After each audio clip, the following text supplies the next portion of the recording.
constitutional theories are all very well to humbug stridulating slaves, but in a freeman's household, or business, they are not legal tender. Among men of affairs, natural egalitarianism is regarded as amusing moonshine, mere spread egoism, fit for public meetings only.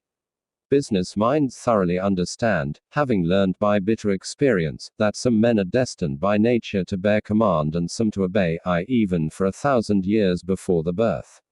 No one can study the laborers on a farm, the hands in a big foundry or factory, the seaman in a large seaport, the nomadic hirelings on a railroad construction gang, or the clerks and salesmen in a city warehouse, without perceiving at a glance that the vast majority of them are extremely poor specimens of humanity. The ideal type of manhood or womanhood, that is to say, ye thoroughbred, is not to be found among these captive hordes, for captives they really are. Their heads are to a large extent unsymmetrical, their features distorted, ape-like, unintelligent. The bodies are out of all proportion, dwarfed, stunted, diseased, malformed, cretinous. Their movements are contracted, artificial, and their minds, outside of routine, are utter vacuums.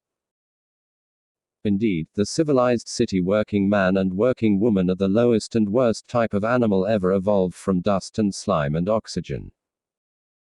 They actually worship work, and bow down before law as an ox team crouches and strains under the lash. Poor trembling wretches, washing their own hands in their own sweat, nay, in their own heart's blood. Born thralls are they, or born madmen. Their days are without hope, and the years are consumed for naught.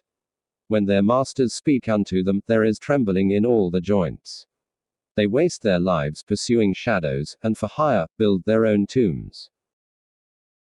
At thoughts of battle they blench with terror, at the sight of naked bayonets, they run like whipped hounds. When compared with the traditional idea of strength, beauty, courage, and nobleness of character, they are an extremely ill-bred herd of cattle, exhibiting all the psychological stigmata of inherited brain rot and of physical decay. A crown of thorns on every brow, that is the wage they're earning now. Behold, upon the brow is stamped, with red-hot cattle brands, the word damned.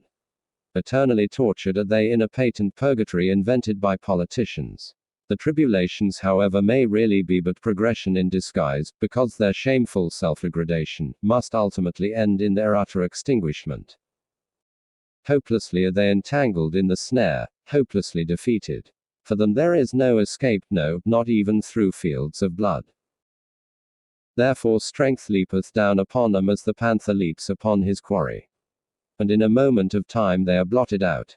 My soul abhorreth them as an abomination. My hand reacheth out to clutch them by the throat.